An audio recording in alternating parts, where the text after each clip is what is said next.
I understand you want an original, captivating, 12-part horror story in the style of YouTube channels like Mr. Nightmare, Mr. Creeps, and Lighthouse Horror, featuring a police/law enforcement theme, written in English for the American market.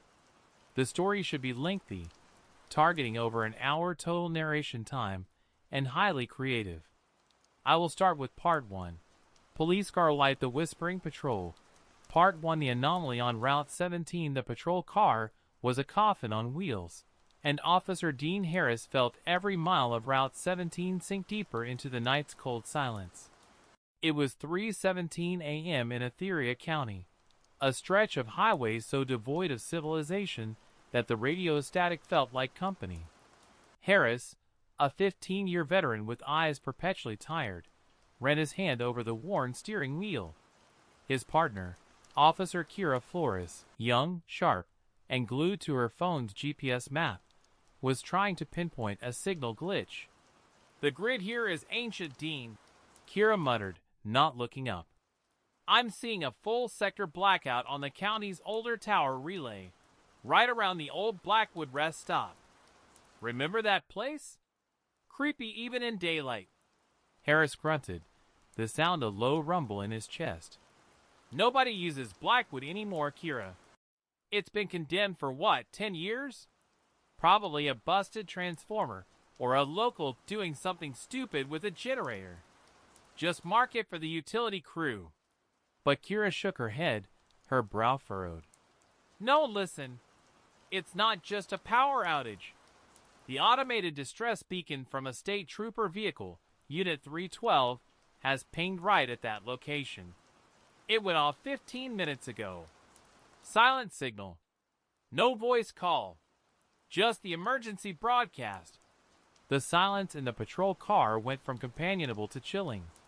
A silent signal from a state trooper was the kind of thing that snapped the county dispatch into full crisis mode.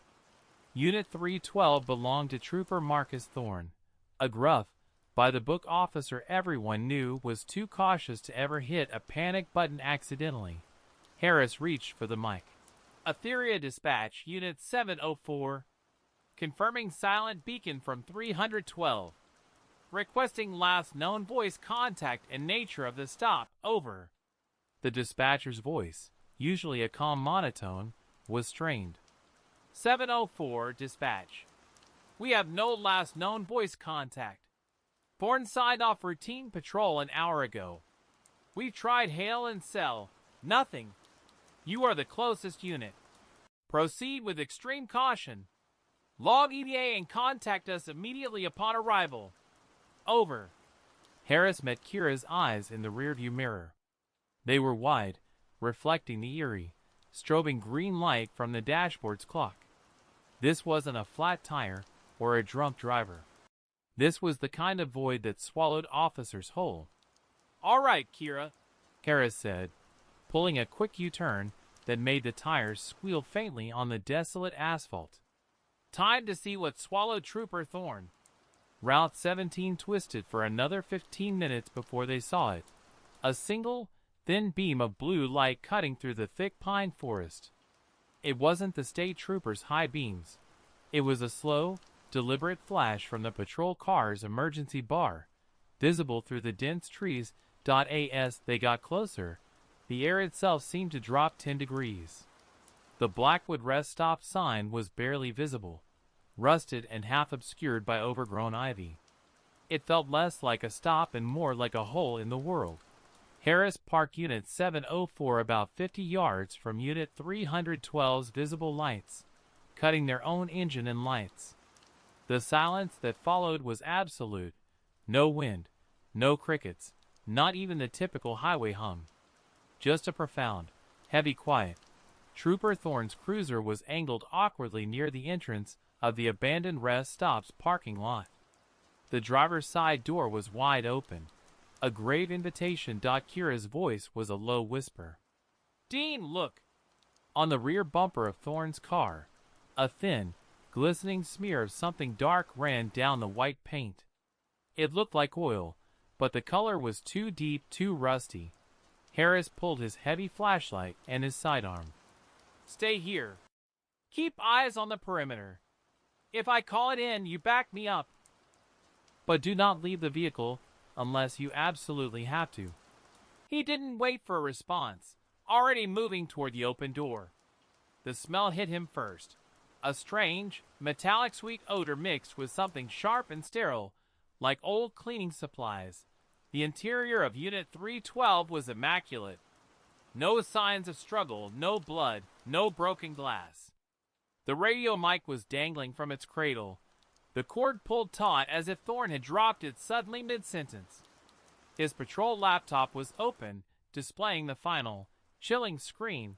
A static-filled snapshot from the car's dashcam. It was a blurry image of a figure standing on the tree line, tall, unnaturally thin, and completely featureless, except for two spots that caught the light, reflecting with a sickly yellow glow. But that wasn't the anomaly. The anomaly was the date stamp on the dashcam. 3 hours, 17 minutes, and 15 seconds. The exact time the silent beacon went off. And yet, the car had been sitting there in the dark for over 15 minutes since that time. Harris leaned closer, tracing the image on the screen. The figure was disturbing, but what made his blood run cold was the small detail in the foreground. Lying on the passenger seat, pristine and neatly folded, was Trooper Thorne's wide-brimmed state trooper hat. He wouldn't have left his hat. Not Marcus Thorne. It was his signature. Harris turned, flashlight beam cutting through the dense air, back towards the front of the rest stop building. Kira. I'm moving toward the building. He's not in the car. Thorne's hat is here. There was a crackle of static from his earpiece, but no reply from Kira. He tried again, louder. Kira, did you hear that? A new sound answered him. Not the wind, not a branch, but a faint, rhythmic ticking coming from inside the dark, concrete structure of the abandoned rest stop. Tick, tick, tick. It was too slow to be a clock, too deliberate to be a natural sound. Harris took a breath, the cold night air stinging his lungs, and stepped onto the crumbling asphalt of the rest stop lot, his flashlight beam fixed on the rest stop's central glass doors. The hat. The timestamp. The silence.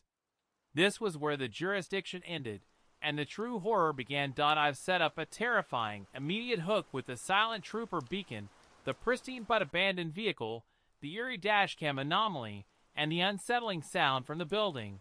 Would you like me to continue with Part 2, escalating the suspense as Officer Harris enters the Blackwood Rest Stop building? Follow-up 1. Police car light, the whispering patrol. Part 2, the tick in the silence, the rhythmic slow tick, tick, tick, was pulling Officer Harris toward the entrance of the Blackwood Rest Stop like a siren, except this siren promised ruin, not rescue. He tried the radio again, pressing the transmit button hard. 704 to dispatch, or Kira. Anyone? Do you copy? I'm entering this structure. Repeat, entering structure. Thorne is not in his vehicle, but his hat is. I hear an unknown rhythmic sound inside. Only a hiss of static answered. The atmospheric density of the old concrete building was likely eating his signal. But the total silence from Kira was deeply unsettling. He approached the double glass doors. They were opaque with grime and age, one slightly ajar, rattling almost imperceptibly with the slow tick that now felt amplified. He pushed the door open the rest of the way, his boots crunching on dust and broken safety glass. Inside, the lobby was a cavern of stale air and dead silence. The scent of ozone, damp concrete, and that peculiar, metallic sweetness was overwhelming. His flashlight beam cut across the high ceilings, revealing dust motes dancing in the cone of light, and old travel posters, faded images of smiling families that only emphasized the current desolation. The ticking was louder here, clearly coming from the long, dark hallway that led back to the restrooms and the maintenance areas. It was an unnatural sound. Too precise. Too steady. Harris moved past the overturned plastic chairs of the long-dead cafeteria. He noticed a detail that made him freeze. A single, faint footprint in the thick layer of dust near the counter. It was too small to be Thorne's heavy boot. It looked like a standard civilian sneaker, freshly made. A perp. A local vandal? He checked the magazine on his sidearm, the cold weight of the metal offering minimal comfort. He proceeded into the hallway, his back pressed against the peeling wallpaper. The ticking was now so loud it was vibrating in his teeth. And with it, another sound began to emerge, low and faint, like a broadcast being picked up from far away. A soft, almost imperceptible whisper. He stopped, turning off the flashlight and straining his ears in the absolute darkness. The whisper seemed to pulse, matching the rhythm of the tick. He couldn't make out words, just the unsettling presence of sound in a place that should be silent. He flicked the flashlight back on, sweeping the hallway. The walls were lined with doors: janitor, storage, women, men. The ticking seemed to be coming from the men's room. The last door on the left. As he reached the door, he saw the source of the tick. It wasn't a clock. On the floor, just outside the men's room, was a small, inexpensive kitchen timer. A standard analog timer, the kind used for baking. It was counting down from 3 minutes, the little needle moving with that slow, deliberate tick, tick, tick, and next to it, partially submerged in a small, dark pool of liquid, the same rusty dark substance from Thorne's bumper, was the trooper's handcuff key. Harris's professional training ward with the primal urge to flee. He quickly scanned the environment, noting the whispering was loudest behind the men's room door. He kicked the timer away, sending it skittering under a bench, where the ticking suddenly sounded frantic, its rhythm broken. He gripped his gun with both hands and nudged the restroom door open with his boot. The light beam plunged into the room. It was surprisingly clean. No signs of a struggle. The stalls were lined up, their doors shut. He walked cautiously past the sinks. The whispering was now distinct, though still faint. It was coming from the middle stall. "Atheria! Atheria!" The voice seemed to moan, a hollow, echoing sound, almost childish. Harris leveled his weapon. "Police! Show me your hands! Step out slowly!" Silence. Only the faint, dying tick of the timer somewhere down the hall, and the unsettling whisper. "Last warning! Step out now!" With a surge of adrenaline, Harris kicked the middle stall door open. It was empty. Harris stood there, breathing hard, the beam of his flashlight dancing wildly. He slowly scanned the toilet, the walls, the ceiling. Nothing. But wait, the whispers hadn't stopped. They were still murmuring, "Atheria! Atheria!" And now they were coming from a different spot. Harris slowly lowered his beam. In the base of the toilet bowl, which was dry and stark white, someone had written in the dark, rusty fluid a single, perfectly rendered word, listnn. The whisper changed. It was no longer faint. It was right behind him. It was a dry, rasping sound, and it wasn't saying Atheria anymore. It was saying his name. Dean. He spun around, sidearm raised, flashlight blinding the darkness, and saw the figure standing where the door had been. It was tall, gaunt, and wore a state trooper uniform, but the fabric was old, rotting, and stained with that same sickly, dark fluid.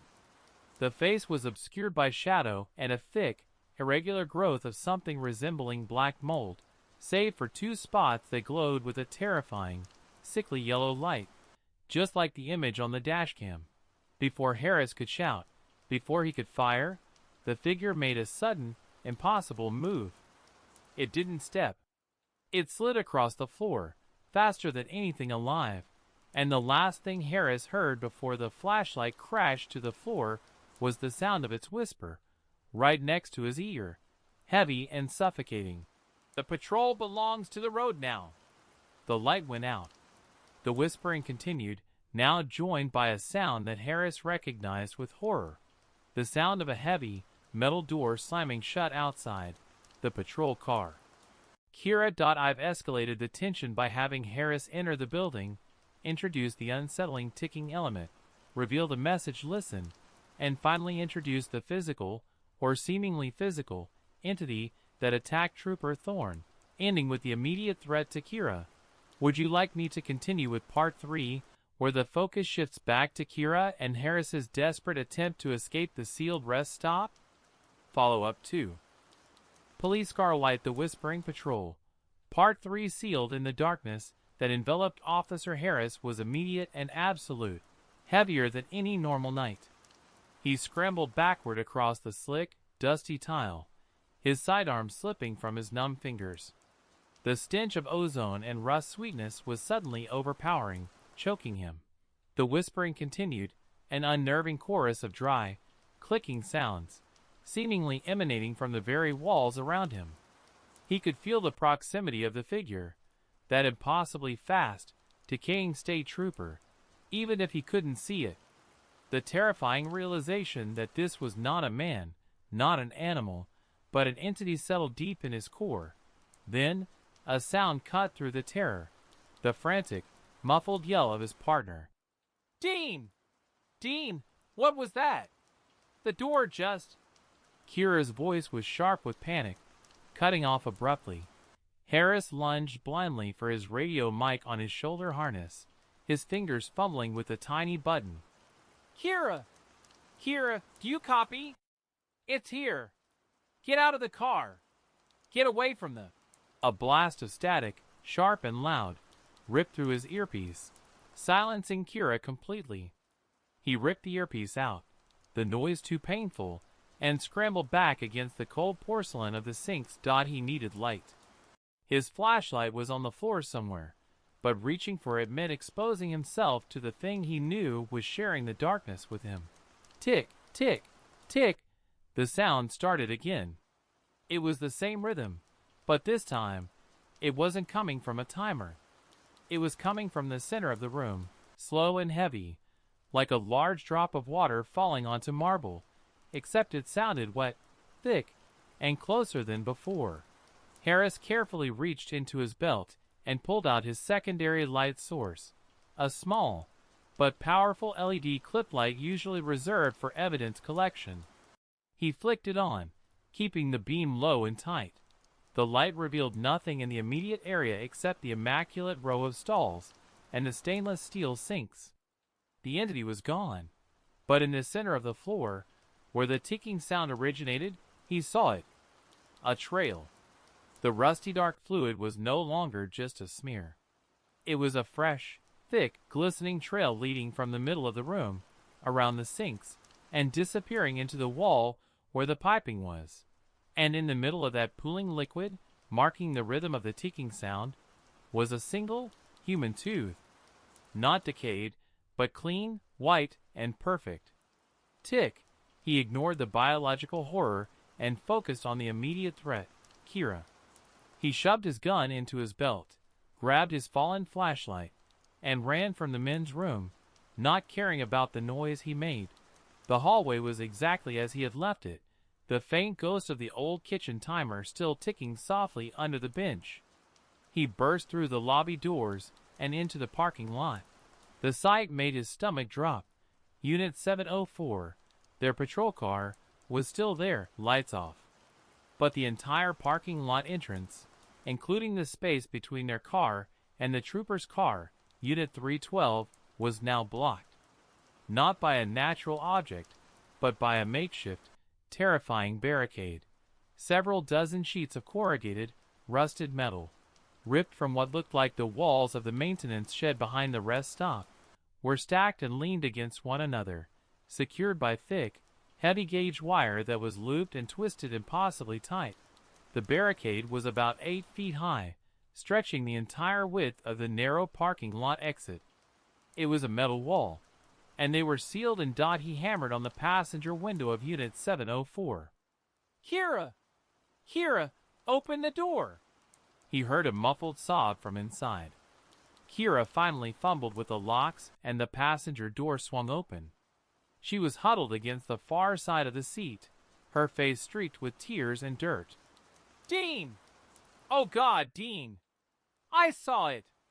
It was just standing there, she gasped, pointing a trembling finger at the rear of the patrol car. It was just standing there, looking at me through the back window, and then it slammed the hood down on Thorne's car, and the whole thing just twisted the metal around the exit. Harris checked her quickly. No visible injuries, but she was in shock. We have to go. We can't stay in the car. It knows where we are. He pulled her out and slammed the door shut. He looked at Thorne's car. The engine hood, which had been perfectly fine, was now dented inward, as if crushed by a massive, unseen weight. He dragged Kira toward the far side of the building, away from the barricade. We're going to the back. We need to find a way out of the perimeter. As they reached the rear corner of the building, Kira grabbed his arm, pointing up at the abandoned maintenance shed near the tree line. The sheet metal that formed the barricade had clearly been torn from its walls. The interior of the shed was now exposed to the moonlight, and there, hanging from the central wooden beam of the shed, swinging gently in the imperceptible draft, was Trooper Thorne. He was upside down, suspended by the rusted wire, his uniform torn. His face was obscured, but his badge glinted faintly in the moonlight.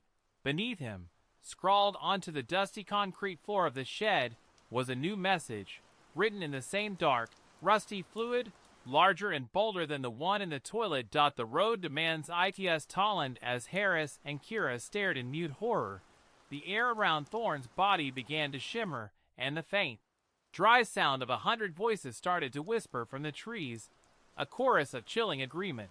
Toll. Toll. Toll. Part 3 has physically trapped the officers, confirmed the entity's monstrous strength, detailed Trooper Thorne's gruesome fate, and introduced the central, terrifying motive. The road demands its toll. Would you like me to continue with Part 4, where the officers attempt to find an escape route while the whispers escalate and the entity begins to hunt them inside the confined perimeter? Follow-up 3. Teep Theo, Twa si dike like hak fan truok sang ting via de dam bao tin thong not gone good cho ka chuyen. Theo you ka kwa ban la teep tuc. Twa xian loi vi de bo kwa byuk chuyen doi gon go o fan truok. Twa se chuyen sang ting viet chokak fan teep Theo. En hungda duway tri mok truyen. Twa se teep tuc ka Theo you ka kwa ban. Jing win ka truck va kong ghi chutik. Twa xian fep teep tuc ka chuyen bang tiang on new ban you ka o you ka koi kung. Teep tuc tiang on. Police car light the whispering patrol. Part for the maintenance labyrinth. Harris grabbed Kira's shoulder, dragging her away from the gruesome sight of Thorne's suspended body. They stumbled back behind the concrete structure of the rest stop building. The chorus of dry whispers from the trees, all repeating, "Toll! Toll!" was a suffocating blanket of sound. "We need a plan, Kira. Now!" Harris hissed, his voice raw. He could feel the panic rising, but his years of training forced a cold, analytical corner of his mind to take charge. Kira was hyperventilating, tears freezing on her cheeks. "The front is sealed, Dean. It was so fast, it just pulled the metal. What is that thing? What did it do to Thorne?" "It's not a what, it's a thing, and it uses the road," Harris corrected, his eyes scanning the back of the building. The rest stop was built against a slight incline, backed by a dense, impenetrable wall of old pines. "We're trapped in the perimeter. We need to get out of this clearing." He shone his light on the back wall. There was a single, bolted metal door marked employees only. It looked heavy, but flimsy enough to be the primary target. "The radio is out, our path is blocked, and we have less than an hour of battery life on this handheld," Harris said, slamming his shoulder against the door. It shuddered but held firm. "We go through here. We find a back exit, a cellar, anything that leads under or beyond this perimeter." He pulled a heavy-duty battering tool from his belt, a tactical crowbar every Etheria unit carried. With a grunt, he wedged the tool into the gap, and put his weight into it. The rusted hinges screamed in protest as the heavy door finally gave way with a deafening, metallic crash. The sound was a mistake. Instantly, the whispering chorus outside swelled into a roar. The sound wasn't just in the trees now. It was right at the edge of the clearing, pushing inward. Harris shoved Kira inside. "Go! Go! We don't have time!" They found themselves in the rest stop's maintenance tunnel, a claustrophobic passage of cinderblock walls, low ceilings, and a labyrinth of exposed pipes, all covered in a thick, sticky layer of condensation and decay. The metallic sweet odor here was so strong it was dizzying. As they ran, the air pressure in the narrow passage dropped suddenly, and the overhead fluorescent tubes, which shouldn't have been working, flickered violently, shedding sickly, greenish light. "Dean, wait!" Kira gasped, pointing to the floor. Splashed across the damp concrete, perfectly preserved in the filth, were a series of very old, almost indistinguishable boot prints. They were not Thorne's or Harris's standard issue. They were smaller, older, and strangely elongated at the heel. "Keep moving," Harris urged, pulling her forward. "Old building. Old maintenance guys. Focus." They rounded a corner, and the tunnel opened into a small, square room, likely an old utility pump station. In the center sat a huge, rusted industrial water heater. Suddenly, a loud, heavy thud sounded from the metal door they had just forced open. "It's following," Harris whispered, raising his sidearm toward the dark corridor they'd just vacated. Kira's eyes went wide, staring past Harris, toward a dark recess near the back of the room. "No, Dean. Look." Harris slowly turned his light.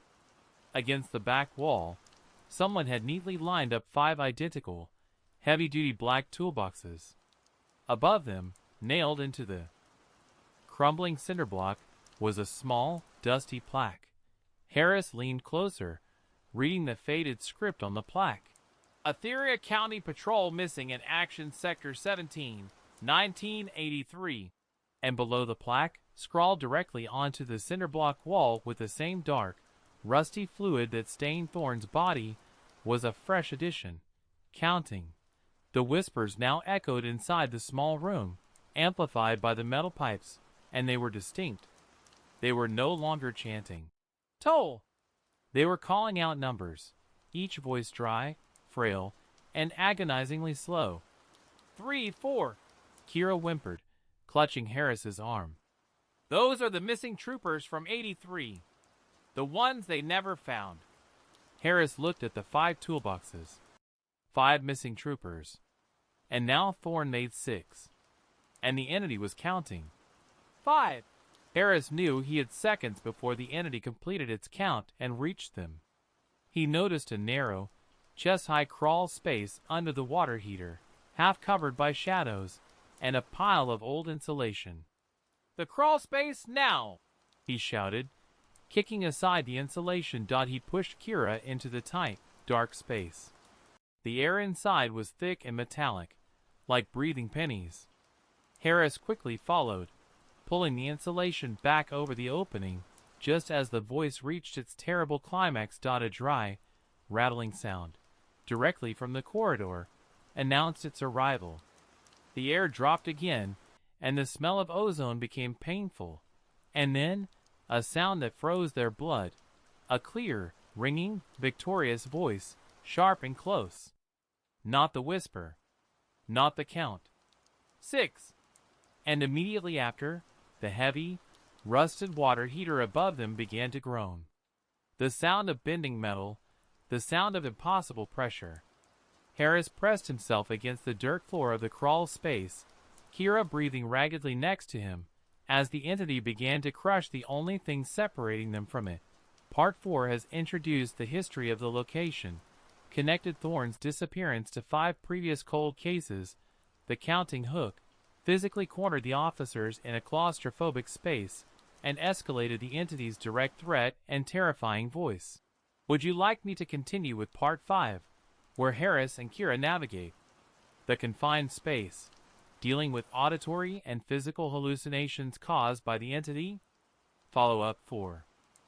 Police car light the whispering patrol. Part 5. The tunnels of memory. The grinding shriek of the water heater collapsing just inches above them was deafening. Harris hugged the dirt floor of the crawl space, shielding Kira with his body. The entity's immense strength was palpable. The heavy steel cylinder groaned, flattened, and then burst, releasing a torrent of scalding, rusty water that sizzled violently on the floor of the pump room. Then silence. A wet, hissing silence. Harris waited, straining to hear the dry shuffle or the chilling whisper of the entity, but there was nothing. Only the drip of water and the metallic tang of the tunnel air. It's gone, Kira whispered, her voice shaking. It didn't follow us. Harris didn't move. It didn't need to. It sealed our entrance. This crawl space leads somewhere deeper. We have to assume it knows this building better than we do. He flicked on his clip light. The crawl space was narrow, lined with old, damp concrete piping and choked with insulation and dirt. He could see a faint light at the end of the short tunnel, perhaps 20 feet ahead. We move, he ordered, starting to army crawl forward, Kira immediately following. Keep your eyes on the pipes.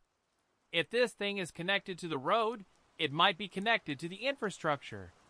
As they crawled, the faint light ahead grew brighter, revealing a small, circular opening. But the air around them began to change. The metallic smell was replaced by something else. The faint, acrid smell of old cigar smoke and the sickly sweet aroma of stale, cheap coffee, the phantom scent of a late-night patrol car. Then, the auditory hallucinations began. Harris, is that you? You got the paperwork done?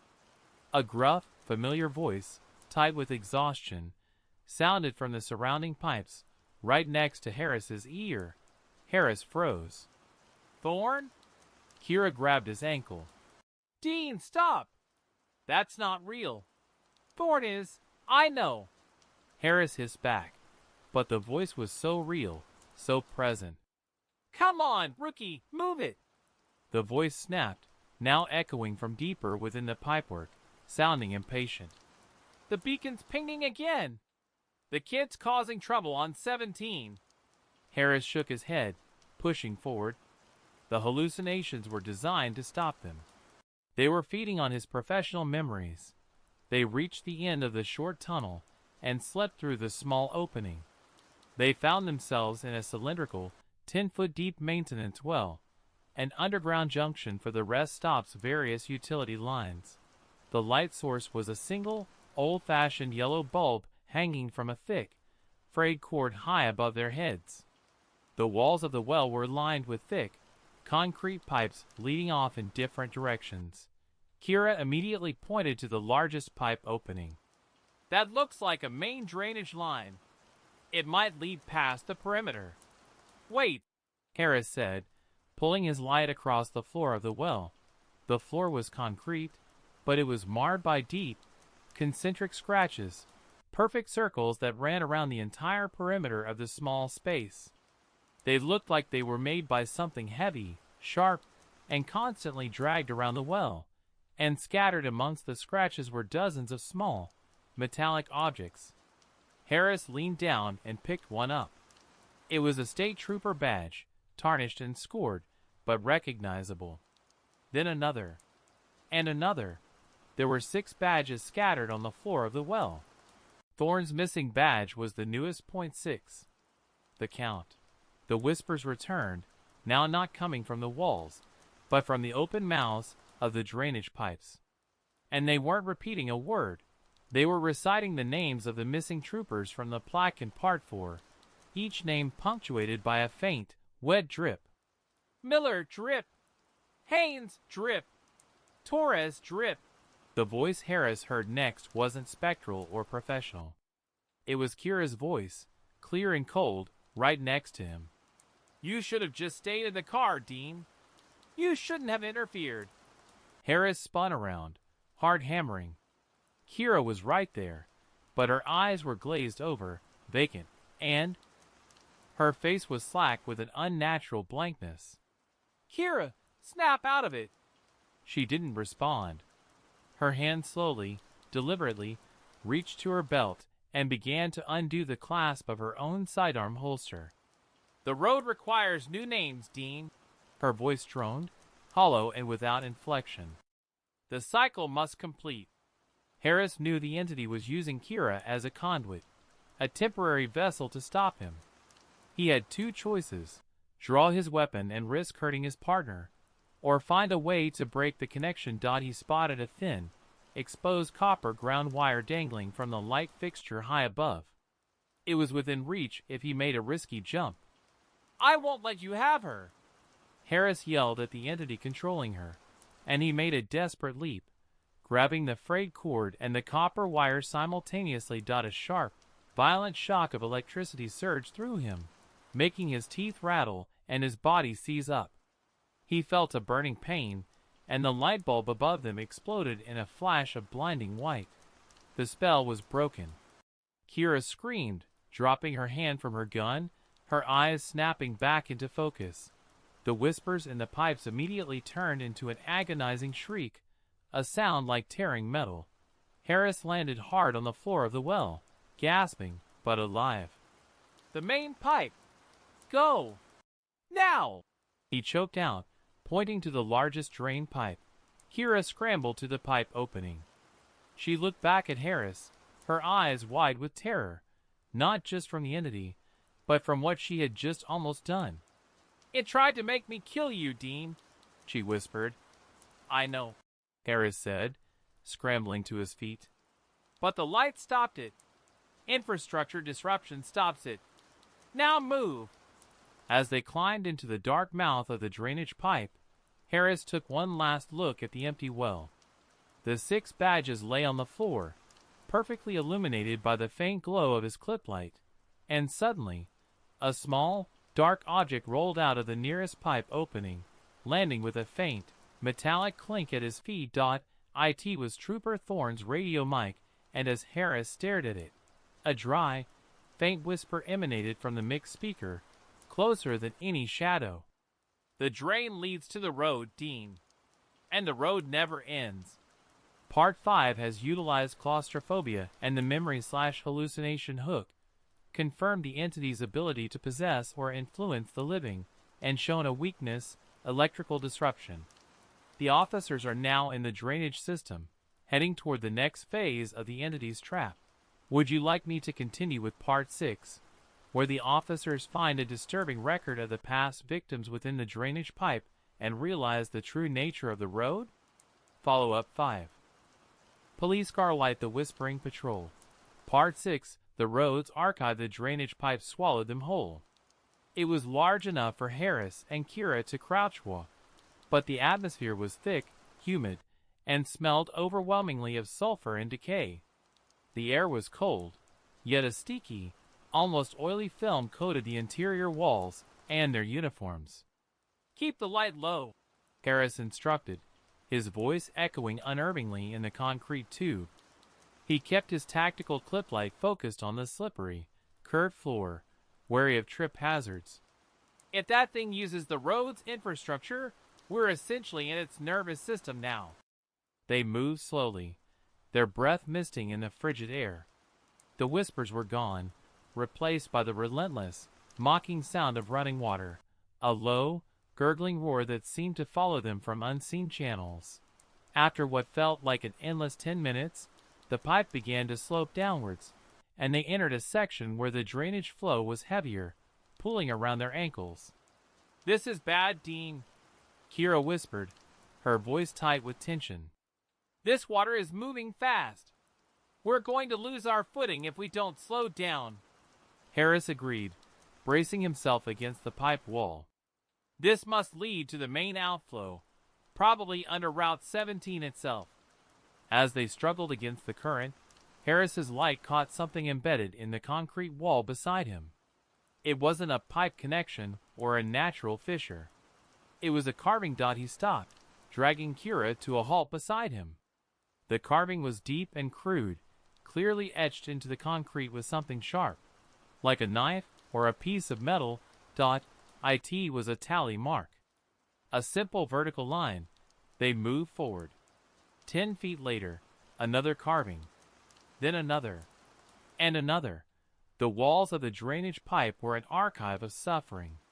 Every few feet, a new set of markings appeared, sometimes a single line, sometimes a grouping of 5, forming a running tally that stretched back into the darkness they had left and ahead into the unknown. "What is this?" Kira murmured, running a gloved hand over the cold, damp concrete. Harris didn't answer. He kept counting. The marks were irregular, appearing sometimes after a short distance, sometimes after a long stretch of blank wall. He had counted nearly 200 when Kira gasped, pointing her light ahead. The tally marks abruptly stopped, giving way to a different kind of etching. Here, the marks were more detailed, almost like primitive drawings. They were crude depictions of human figures. The first figure was scratched deep into the wall, a man in a wide-brimmed hat, his eyes gouged out. Beneath him, etched in block letters, was a name.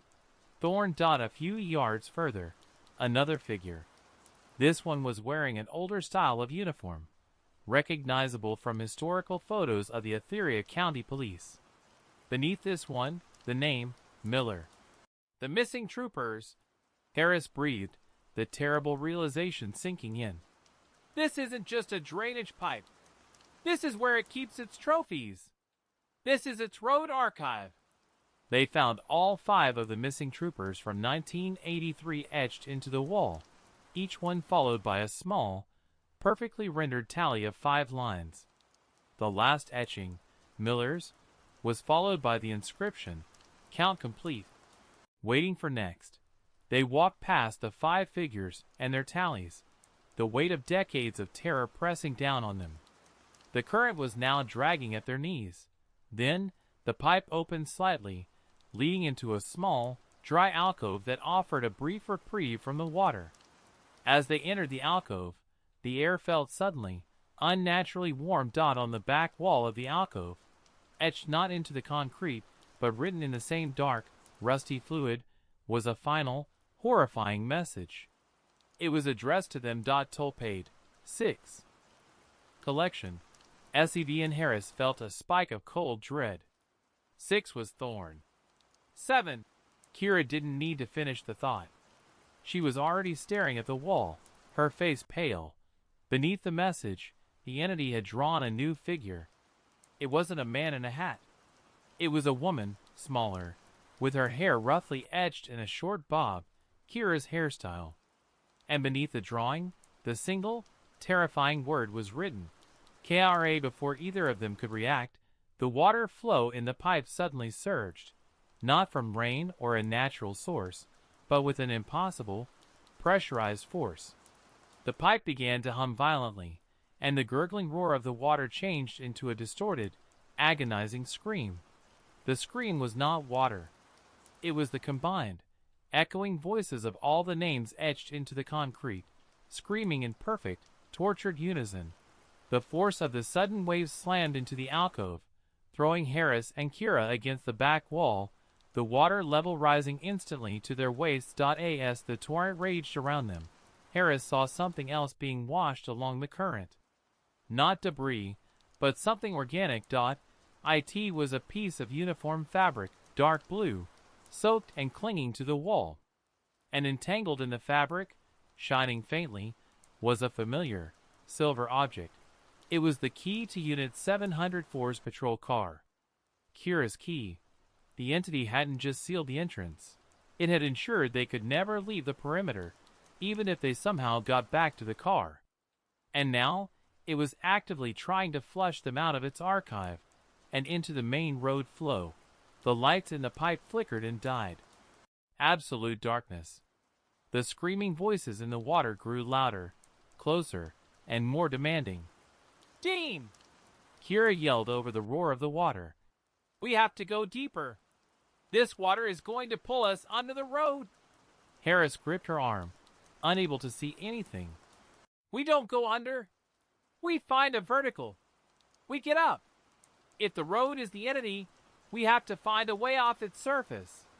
Part 6 has revealed the entity's history, its true counting method, the archive, and its immediate target, Kira. The officers are now facing a lethal, manufactured flood and are forced to search for a vertical escape route. Would you like me to continue with Part 7, where the officers attempt a perilous vertical ascent through a long-abandoned sewer access shaft, revealing more about the entity's history with the local law enforcement? Follow-up 6. Police car light the Whispering Patrol. Part 7 The Shaft of Sacrifice the torrent of water. Now a chaotic mix of sludge, grit, and the screaming voices of the lost troopers, slammed into Harris and Kira, sweeping them out of the dry alcove and back into the main pipe. Harris fought the current, grabbing onto a protruding root that had pierced the concrete wall. Up! We go up! He bellowed over the sonic assault of the water. Kira, struggling just beside him, pointed a shaking finger ahead. Through the darkness, Harris's eyes, adjusting to the void, made out a slight, square deviation in the ceiling of the pipe about 30 feet away. A maintenance hatch! It looks like an old ladder shaft. They fought their way toward the hatch, using the slick walls for leverage against the overwhelming push of the manufactured current. Reaching the spot, Harris confirmed it was an old access shaft, capped by a heavy, rusted metal cover just above the pipe's ceiling. He pulled the tactical crowbar from his belt. Give me cover!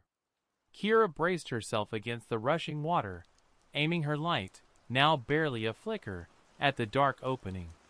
Harris wedged the crowbar under the heavy manhole cover and heaved. The metal shrieked against the concrete, and with a tremendous groan, the cap lifted just enough for Harris to slide it aside. The opening revealed a vertical shaft, descending into deeper darkness, but also ascending into what looked like a long, narrow column. Go! Up! Harris urged. Kira grabbed the bottom rung of the ladder, a rusted series of iron bolts driven into the concrete, and started her ascent, climbing directly above the raging current. Harris quickly followed, their ascent slow and agonizing due to the rust and the physical exhaustion. As they climbed, the voices from the water pipe below faded, replaced by a strange, cold draft and a profound silence in the shaft itself. The only light was the pathetic, dying glow from Harris's clip light. They climbed for what felt like 10 minutes. Harris estimated they had ascended at least 50 feet, putting them far above the level of Route 17. The air grew progressively colder. Midway up, Kira suddenly stopped. Dean, wait! Look at the wall! Harris shone his light, his beam catching a circular indent in the concrete wall beside them. It wasn't a structural feature. It was a metal plaque, similar to the one in the pump room, but much older.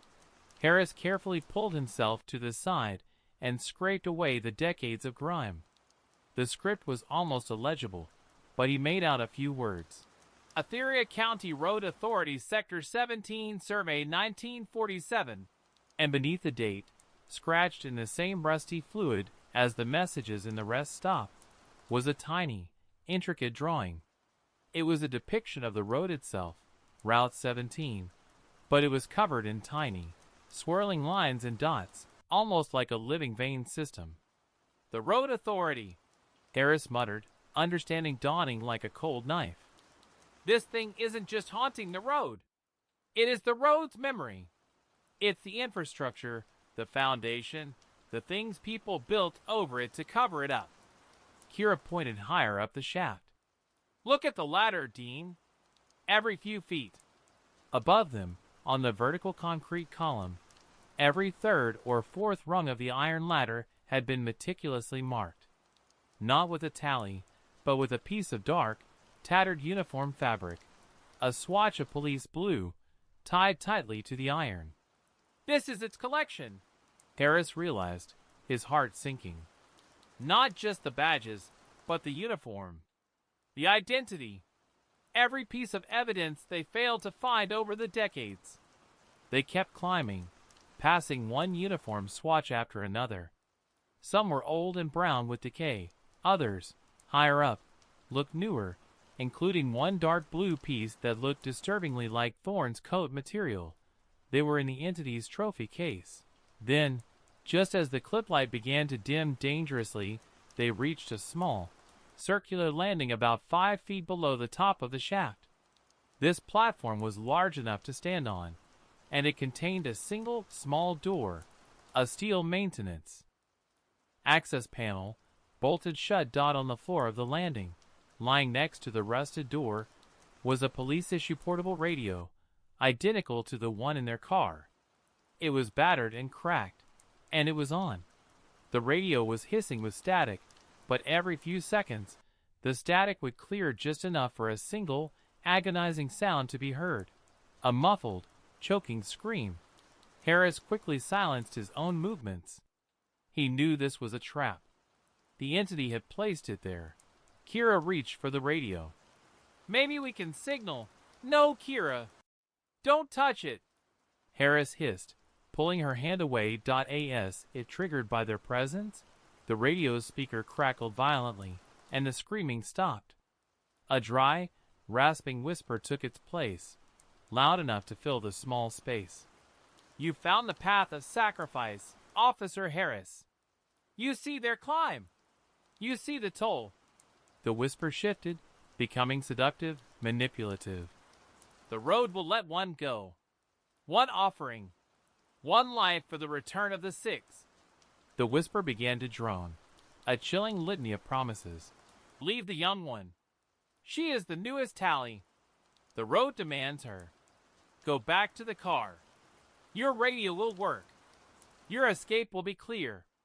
Kira stared at Harris, her eyes wide with terror, not knowing if the entity was telling the truth, or if Harris would even consider the unthinkable choice. Harris looked at the radio, then up at the sealed panel above. "That's not how police work, you parasite." He spat into the darkness. "We walk together, or we burn together." He grabbed the heavy crowbar and drove the point into the locked seam of the steel access panel. But before he could pry it open, the radio crackled one last time. The voice was now sharp, furious, and amplified 10 times, sounding like 1,000 dry throats screaming at once. "Then the toll must be paid, Dean. You are the final 7. The entire shaft began to rumble. Not just vibrations, but a deep, structural shaking. The metal ladder rungs around them started to rattle violently, and a fine powder of ancient rust and dirt rained down on them. The small, rusted maintenance door on the landing, the one Harris had been ignoring, began to visibly bulge inward, as if a colossal weight was pressing against it from the other side. Harris realized his mistake. The road was shaking the shaft, trying to crumble their ascent, but the entity itself was coming for them through the locked panel. Part 7 has escalated the horror by revealing the entity's connection to the site's deeper history. The Road Authority confirmed the location is a trophy site, the shaft of sacrifice, and introduced a direct, manipulative choice. Sacrifice Kira for his own survival. The entity is now physically breaking through a final barrier to reach them. Would you like me to continue with Part 8, where the officers attempt to break out and find they are no longer near the surface, but in an entirely different, impossible location? Follow-up 7.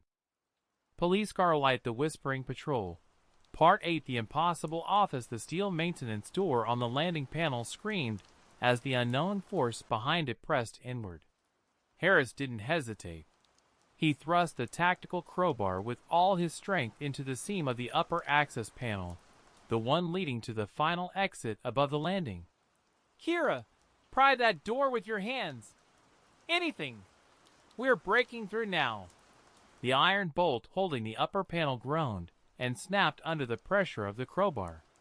With a final heave, Harris ripped the circular hatch cover off its hinges. Cold, fresh air rushed down the shaft, carrying the scent of pine and night fog. A smell of salvation. He shoved Kira upward. "Go!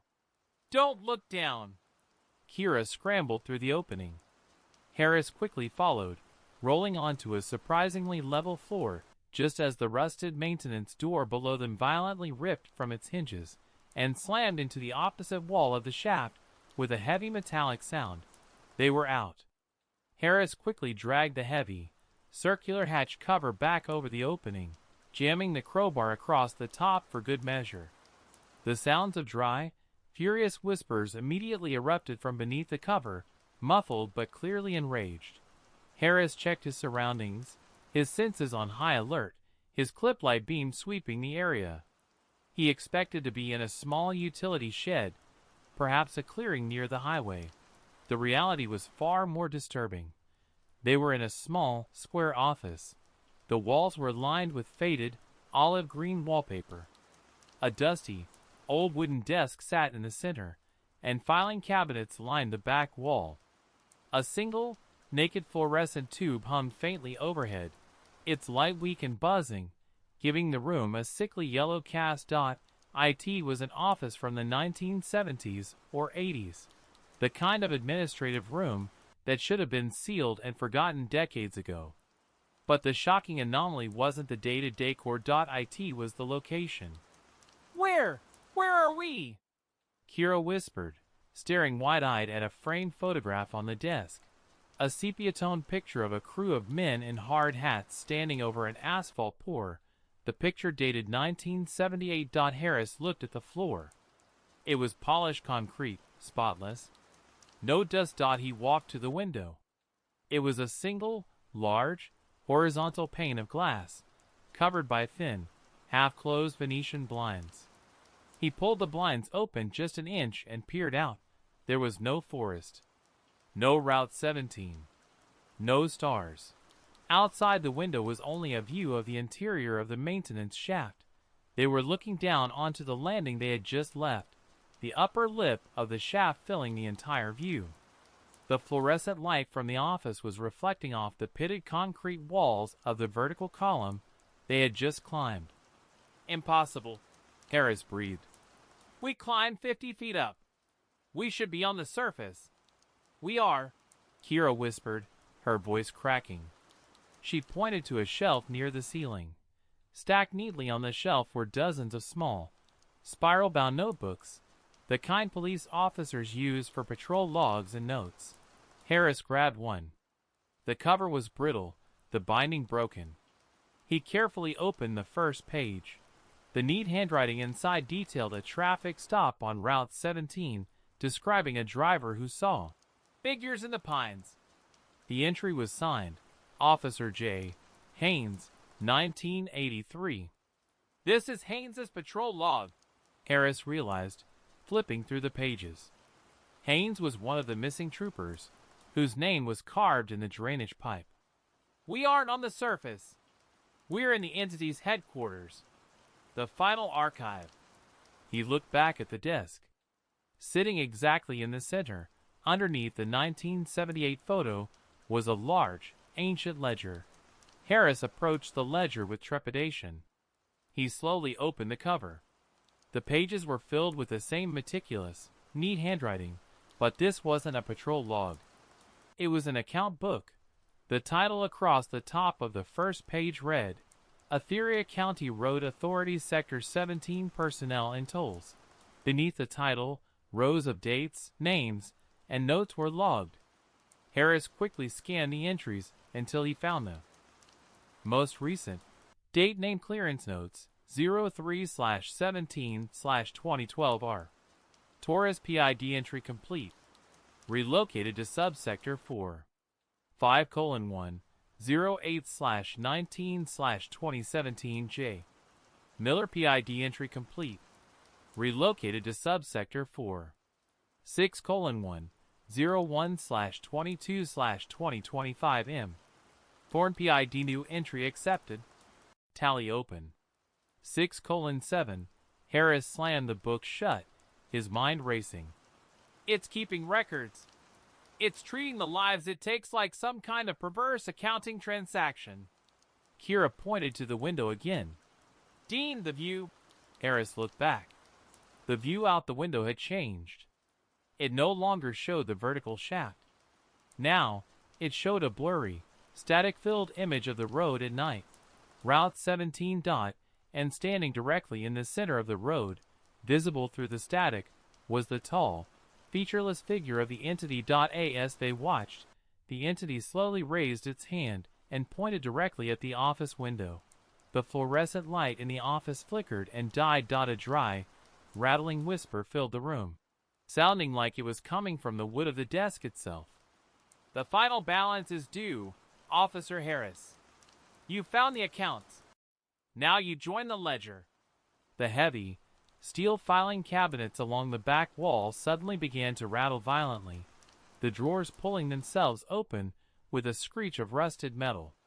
From the blackness of the open drawers, a new sound emerged, a frantic, desperate clattering, like hundreds of small bones being shaken together. The entity was about to make its final collection. Part 8 has trapped the officers in the entity's impossible office, revealing its bureaucratic nature, the ledger, and confirming its identity as the keeper of the road's dark history. The final scene sets up the direct confrontation with the contents of the archive. Would you like me to continue with Part 9, where the officers must fight off the collected remnants of the past victims and find a way to destroy the ledger? Follow-up 8. Police car light the whispering patrol. Part 9. The ledger of the lost. The clattering from the filing cabinets intensified, sounding like dry leaves rustling and bones clicking. The air in the impossible office turned frigid, heavy with the scent of old paper and ozone. Harris shoved Kira behind the heavy wooden desk, pulling his sidearm. "Stay down! Don't move!" The first thing to emerge from the top drawer of the nearest cabinet wasn't the entity, but a cascade of objects. Dozens of small, brittle pieces of yellowed ID cards, driver's licenses, and fragmented patrol photos spilled onto the floor, swirling in a faint, unnatural wind. Then, from the lower drawers, came the physical manifestations of the toll.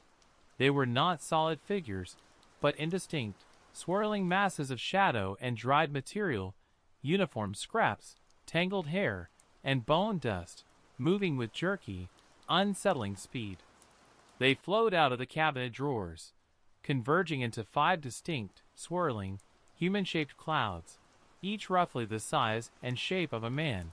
These were the 6 victims, minus Thorne, whose identity was still fresh. The figures did not speak.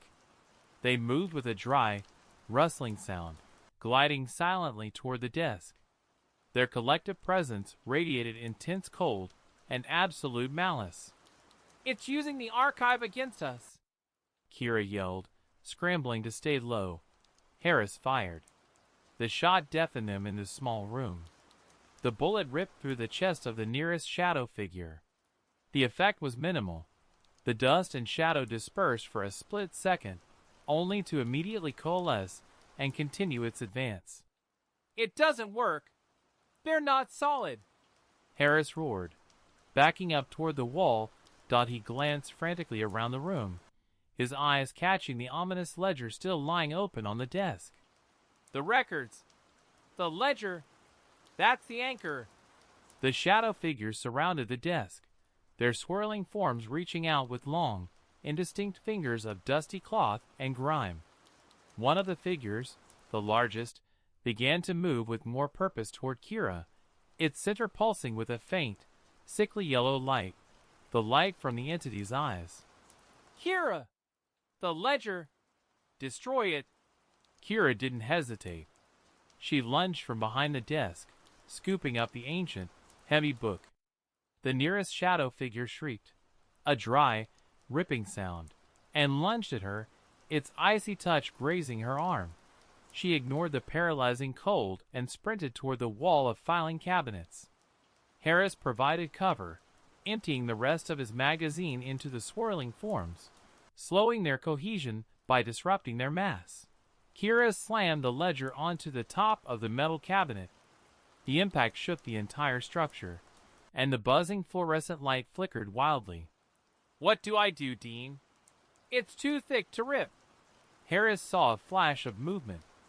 The single, unbroken pane of glass in the office window, the one showing the static image of Route 17, suddenly cracked down the middle with a sharp, explosive sound. The entity outside was becoming impatient. Fire! Harris yelled, discarding his empty pistol and pulling his tactical knife. Use your sidearm, Kira! Burn the evidence! Kira pulled her pistol and placed the muzzle directly against the brittle cover of the ledger. She pulled the trigger. The bullet tore through the top layers of the book, kicking up an immediate plume of dust and old paper. The pages closest to the impact point ignited instantly from the friction and heat, catching fire with a sharp whoosh. The effect was instantaneous and violent. The 5 shadow figures recoiled as if hit by a physical force, their forms violently dissolving. They didn't just dissipate. They seemed to implode with a dry, choking sound. The malicious cold in the room vanished, replaced by a sudden, intense heat from the burning book. The ledger was burning fiercely now. As the flames consumed the pages, the window showing Route 17 shattered inward. The glass shards weren't accompanied by wind or noise, only by a blast of that thick, corrosive ozone smell. A voice, deeper and more powerful than any whisper, a sound like grinding stone and heavy asphalt, roared through the broken window. You burn the toll! The debt is unpaid! Harris saw the figure of the main entity, the tall, gaunt state trooper, begin to coalesce in the shattered window frame, its dark mold growth surging, and its sickly yellow eyes blazing with absolute fury. It was forcing itself into the office. We have to go! Harris screamed, grabbing the burning ledger from the cabinet. He didn't know why, but his instinct told him to take the final piece of evidence with him. He rushed toward the only other door in the office, a small, unmarked steel service door set into the far wall. He jammed his crowbar into the handle and ripped it open. On the other side was not a hallway, but another ladder shaft, this one smaller and leading vertically down into total blackness. Down! Now! Kira dropped her empty weapon and slid down into the new shaft. Harris threw the still-burning ledger down after her, its pages illuminating the blackness for a fleeting moment. Then he quickly followed, just as the entity, now fully solid and moving with terrifying speed, entered the room behind him. The last thing Harris saw before plunging into the darkness was the entity's face. Not the black mold, but the brief flash of a human face underneath, contorted in an expression of pure, agonizing betrayal. Part 9 involved the immediate, successful confrontation with the collected victims, the ledger of the lost, revealing the entity's physical weakness, burning the records. The officers escaped into a new shaft, confirming the entity's profound anger and establishing the ongoing role of the burning ledger. Would you like me to continue with Part 10, where the officers descend into an earlier layer of the infrastructure, finding the entity's first recorded victim? Follow-up 9. Police car light the Whispering Patrol. Part 10. The foundation stone. Harris plummeted down the new shaft, the intense heat from the burning ledger rapidly receding below him. He hit the ground hard, rolling onto a cold, gravelly surface. The ledger, now a smoldering pile of ashes and partially charred paper, lay smoking beside him. Kira was already scrambling to her feet, coughing from the smoke and the dust. Dean! Where are we now? Harris shone his weak clip light around. They were in a large, subterranean room, much older than any part of the rest stop above. The ceiling was low, supported by thick, ancient stone pillars, not concrete. The room smelled of wet earth and something ancient and mineral, like iron ore. This wasn't a modern utility tunnel. This felt like a forgotten mine shaft or a deep basement from before the road was built. We went down, Harris noted, looking back at the tiny, high-up hatch now sealed. We're below the substructure. We've bypassed the entity's network. The whispers, though muted, returned. They weren't coming from the walls, but from deep within the earth, a vast, resonant hum of countless dry voices. The sound was everywhere, and nowhere. As they moved between the rough stone columns, Harris realized the gravel floor was unusual. It wasn't natural soil. It was crushed asphalt and concrete aggregate, the foundation material for Route 17. We're directly under the highway's base, Harris realized. This is the fill. The earth they used to build the road. They had entered a chamber the entity had been trying to hide. Kira pointed a trembling hand toward a recess in the stone wall. Look, Dean. That's not natural. The recess was a small, alcove-like burial chamber, clearly carved out of the bedrock. In the center, set upon a small stone pedestal, was a collection of objects, carefully arranged. It was a primitive version of the ledger's archive. A single, corroded tin badge, a heavy, square leather wallet cracked with age, and a thick, rectangular stone slab. Harris approached the pedestal, his heart pounding a slow, heavy rhythm against his ribs. He picked up the tin badge. It was a crude, antique sheriff's star, dating back to the early 20th century. Kira opened the leather wallet. Inside, a brittle, faded photograph showed a young man, with a severe expression and an old-fashioned uniform. Written in faint ink on the back of the photo was a name and a date. Sheriff Elias Vance, 1918. The first, Harris whispered, looking at the display. The original toll. Before it was the highway patrol, it was the local sheriff. He placed the badge and wallet back and focused on the stone slab. It was heavy, rough cut, and covered in deep, erratic scratches. These weren't carvings like those in the pipe. These were manic, uncontrolled etchings. The etchings formed a rough drawing of a man being pulled apart by shadowy figures, his limbs stretching impossibly thin. And beneath the drawing, scratched so deep it threatened to split the stone, was the single, repeating word, Diamindi. Suddenly, the whispering hum of the foundation intensified, rising into a high, furious screech. The crushed asphalt floor beneath their feet began to vibrate violently. From the walls, the supporting stone pillars began to weep, not water, but that same viscous, rusty dark fluid. Harris felt the floor begin to shift and buckle beneath him. It's collapsing the chamber. It doesn't want us to see this.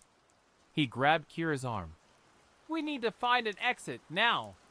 We've triggered its deepest defense. As they ran toward the far end of the chamber, dodging the dripping pillars, the ground opened up behind them with a terrible, grinding sound. A chasm was splitting the floor, filled with the bubbling, pitch-black water of the deeper earth. Kira cried out, pointing at the chasm. Dean, look! In the water! In the black, churning water, dozens of vague, elongated forms were visible, rising and sinking in the fluid. They were long, slender, and seemed to possess a single glowing yellow point. These were the true, primal forms of the Whispers, the countless souls consumed by the road over a century, now fully awakened. The entity's main form, the state trooper, was not with them. It was focused elsewhere. It's trying to get back to the surface, Harris realized. It's trying to rebuild its structure now that we burned the ledger. We have to get to the surface before it does. He spotted their only chance, a narrow, ancient wooden staircase spiraling steeply upward, hidden behind the final stone pillar. The wood was rotten and covered in mold, but it was an ascent. They sprinted toward the stairs. As they reached the first step, a violent surge of the black, soupy water from the chasm erupted, sending a geyser of foul-smelling fluid toward the ceiling. And from the center of that geyser, a voice, deep, wet, and ancient, boomed, distinct from the whispers. It was the voice of Sheriff Elias Vance. Don't go up! It waits at the gate! The road is hungry! The warning was immediately followed by a sound that made Harris freeze. A rhythmic, heavy thump, thump, thump, coming from the top of the wooden staircase. Not the delicate tick of a timer, but the heavy, deliberate tread of an officer's boot moving slowly down toward them. The entity had anticipated their move. It was waiting at the only exit. We have no choice, Harris said, pushing Kira onto the first step. It's either up or we join the Foundation. They started climbing the creaking, desperate stairs, knowing that with every step, they were moving closer to the final, fatal encounter with the being they had infuriated. Part 10 has revealed the foundation stone, the oldest victim, Sheriff Vance, and the origins of the toll, confirm the entity's core nature as the memory of the road's foundation, and set up the final, unavoidable confrontation by blocking their last exit with the entity itself. Would you like me to continue with Part 11? The climactic confrontation, where Harris and Kira use the remaining piece of the archive to fight the entity. Follow-up 10. Police car light the Whispering Patrol. Part 11. The final patrol to climb up the rickety wooden stairs was a study in pure adrenaline. Each step groaned and cracked under their weight, echoing the deliberate thump, thump, thump, descending from the top of the shaft. The cold, wet air from the foundation chamber pressed against their backs, urging them upward. "It's right above us, Dean," Kira choked out, clinging to the rotten railing. "I hear it," Harris said, pushing his clip light into Kira's hand. "Keep going. Use the light. We need every advantage." He reached into his pocket and pulled out the last remaining piece of evidence from the impossible office. A single, partially charged sheet of paper he had torn from the burning ledger, stained with the entity's rusty fluid. He didn't know why he'd kept it, but the instinct was overwhelming. They rounded a bend in the tight spiral stairwell. The thumping sound stopped. They looked up. Standing on the landing, about 10 feet above them, was the entity. It was impossibly tall in the narrow shaft, its mold-covered uniform sagging, its sickly yellow eyes glowing in the gloom. It held no weapon, but its presence was a weapon itself, a field of paralyzing cold and pure concentrated rage. It wasn't descending the steps. It was waiting, blocking the exit. A thousand dry voices, all the whispers of the road's history, erupted from the entity's form, coalescing into a single, grinding voice that filled the shaft. "You burn the accounts. The road requires reparation. You are 7. The entity raised a large, gnarled hand, which seemed to drip the dark, rusty fluid onto the steps. The fluid didn't fall. It clung to the wood, spreading outward like a living stain. Where the fluid touched the wood immediately began to rot, weakening the structure beneath their feet. "It's trying to drop us back into the foundation," Harris yelled. He pulled the single sheet of charred paper from his pocket. "You want the ledger? Here it is. The last of your records." He ignited the paper using the small flame from his old Zippo lighter, which he always carried but rarely used. The dry, rust-stained paper caught instantly, burning with a bright, erratic blue flame. As the flame flared, the entity shrieked, a sound of tearing metal and asphalt. It was visibly hurt, backing up half a step. The corruption spreading on the stairs halted. "The records are its connection to its power," Harris realized. "It needs the paperwork." But the paper was burning fast. In the fleeting light of the blue flame, Kira finally saw the mechanism of the entity's existence. Around the entity's feet, the landing surface wasn't wood or concrete. It was a layer of perfectly preserved pavement, a small, square section of pristine, black asphalt that had somehow materialized at the top of the shaft. "Dean! It brought the road with it! The asphalt, that's the gate!" Kira screamed, pointing her light. Harris had the answer. He hurled the last burning scrap of the ledger straight at the entity's face. The entity recoiled again, hissing in pain as the burning paper exploded into a flash of light against its moldy uniform. Harris didn't wait. He scrambled forward, clambering over the rotting steps, reaching the landing in 2 desperate leaps. He dodged the flailing, corrupted hand of the entity, and, with a move born of pure desperation, he aimed the tactical crowbar at the patch of asphalt beneath the entity's feet. "You take the toll?" Harris roared, driving the sharp end of the crowbar down with all his remaining strength. The crowbar didn't hit concrete or wood. It struck the asphalt with a metallic clang splitting the pavement surface. The effect was cataclysmic. The entity didn't scream. The sound was more like the entire shaft exhaling. The sickly yellow lights in its eyes vanished, replaced by a momentary flash of pure, terrified human blue, the color of a frightened man's eye. Then, the entity began to disintegrate. It didn't melt or burn. It seemed to be sucked downward, its uniform collapsing, its mold dissolving into dust.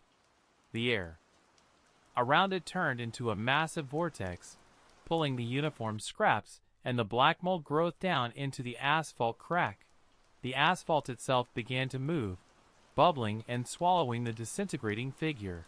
Harris scrambled back, pulling Kira onto the landing, just as the asphalt section snapped shut with a heavy thud, leaving a smooth, dark, unremarkable floor. The shaft was silent. The only remaining sounds were their ragged breathing and the faint, cold dripping from the walls below. The entity was gone. They had won.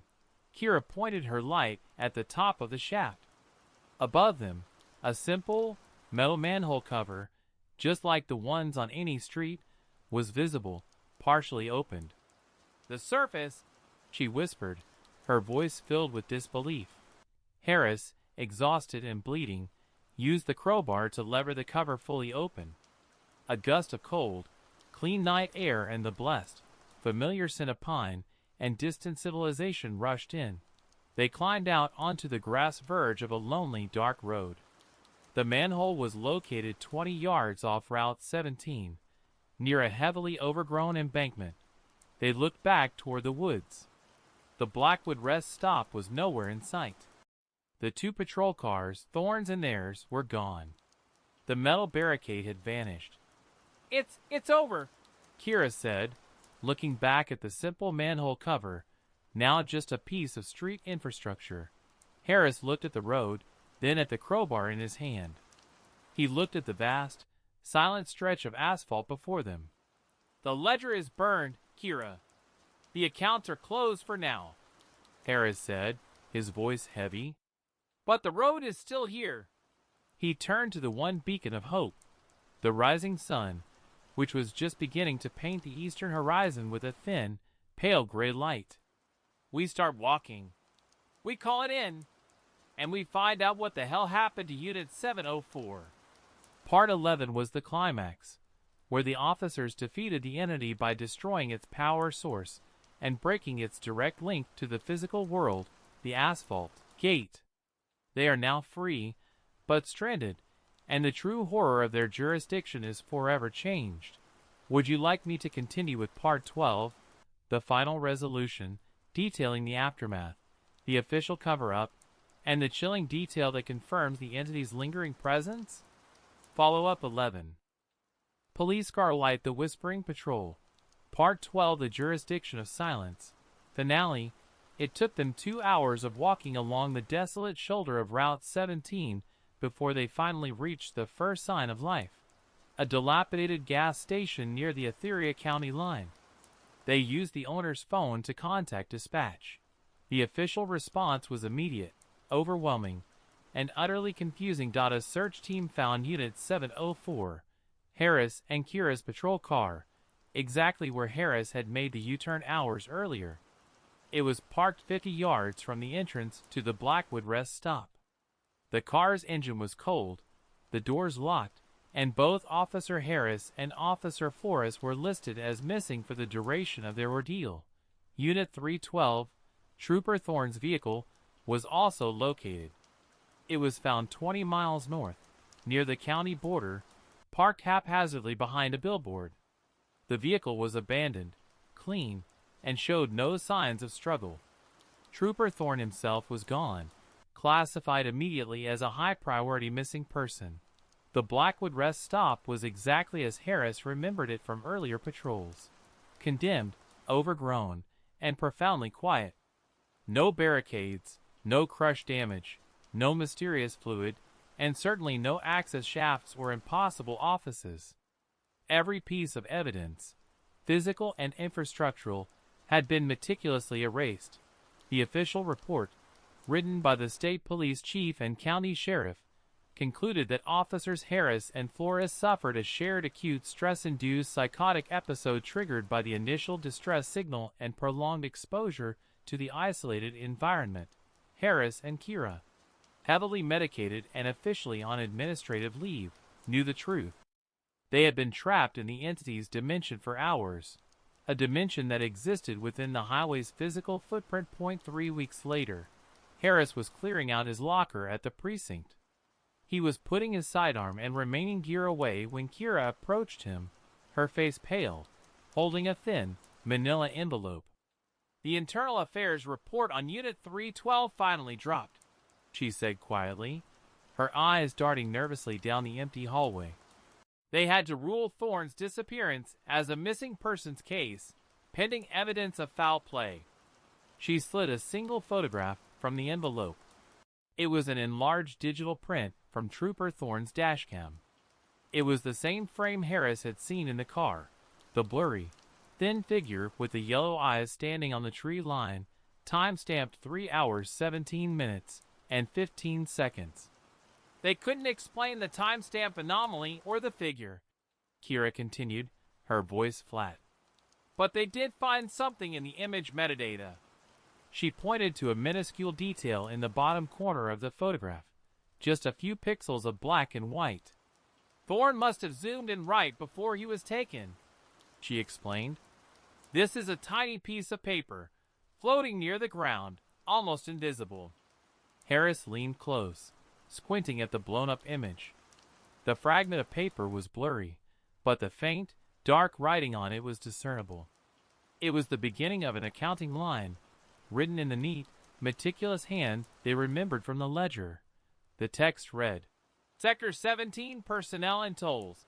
The entity's records, though burned, were already being recorded back into the physical world, leaking through the digital static of the highway's systems. The account was open again. Harris closed his eyes, the metallic sweet odor of ozone briefly flashing in his memory. "The road keeps records, Kira.